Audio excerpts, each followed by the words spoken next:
Perfect. Good morning and welcome to another episode of PLA. It's myself and Bruno today, and we'll be handling it going forward. Morning, Bruno. How are you? Hey Nick, how are you doing? Well, thank you.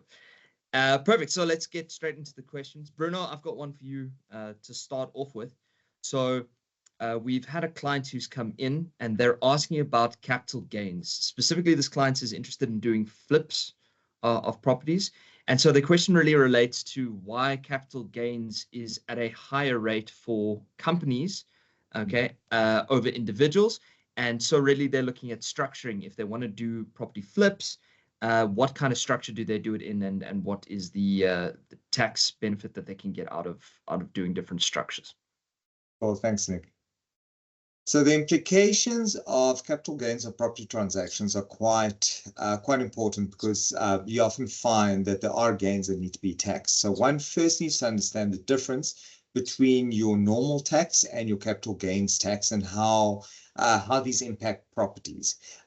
One of the biggest mistakes people make, and I hear a lot of advisors out there trying to advise that you can flip properties and you only need to pay capital gains to SARS. That's not actually the fact. It comes down to the intention of the taxpayer. If a taxpayer buys the property with the intention of flipping the property, all they're really doing is buying stock in trade. And if you buy stock at a cost price and you sell it at a higher price, you get taxed on that margin. It's exactly the same with property. So capital gains is paid in property transactions when you intended buying the property as a capital asset, retaining the property as an investment, and getting income from it.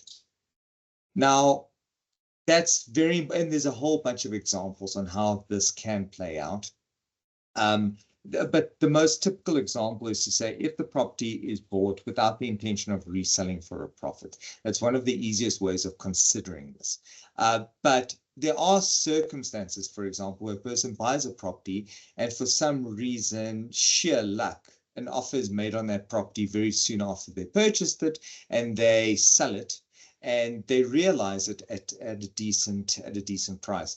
That doesn't mean that now all of a sudden it's the income is revenue in nature. All that really means, though, is that you are able to realize that asset in the best possible way. So you could still pay capital gains in that transaction as opposed to normal tax. So now let's take it one step further, just to try and differentiate or understand what capital gains is versus normal tax, and especially the calculations around it. Because the way that I opened the answer was to make it sound like one would actually want to pay capital gains. One structures transactions so that capital gains tax is payable versus normal tax. But why is that? And there's often a confusion on the calculation of capital gains tax simply because it works slightly differently to the way that normal tax is levied. Now, remember, capital gains tax is it's basically the gain between what your base cost was, which is often your purchase price, just for the sake of simplicity. So let's say, for example, you bought the property for 100 Rand, you sell it for 200 Rand. That difference of 100 Rand, that would be your capital gain.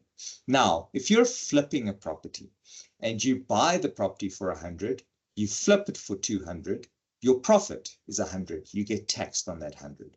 Whatever your tax rate is, you get taxed on that 100 Rand. So, for example, if you're a normal individual taxpayer, and let's say you're at the highest marginal tax rate of 45%, you pay 45%. So out of that profit of 100, you pay 45 Rand. Normal tax, flipping.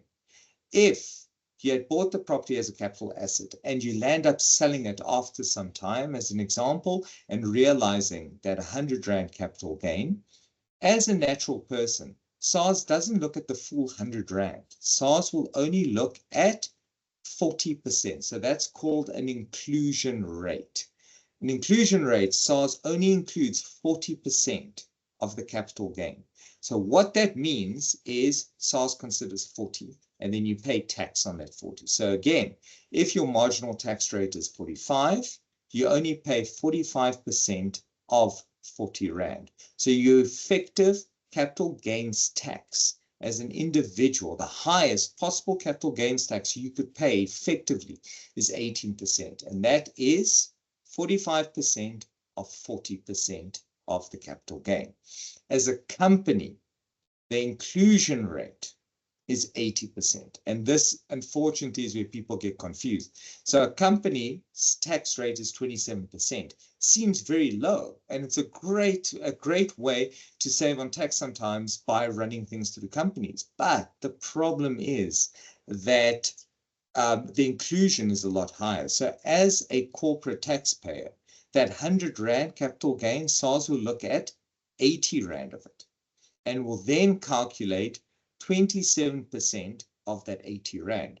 And I think it's around 22% effective rate, effective tax. So you'd actually pay slightly more as a corporate taxpayer on capital gains tax than you would as an individual. Unfortunately, trusts are quite expensive if they have to pay the capital gains tax themselves, because it's 80% inclusion and 45% of that, and it's 45% across the board.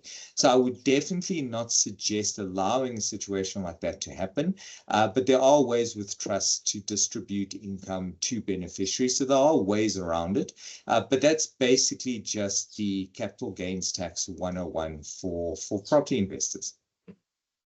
Perfect. Thank you for that.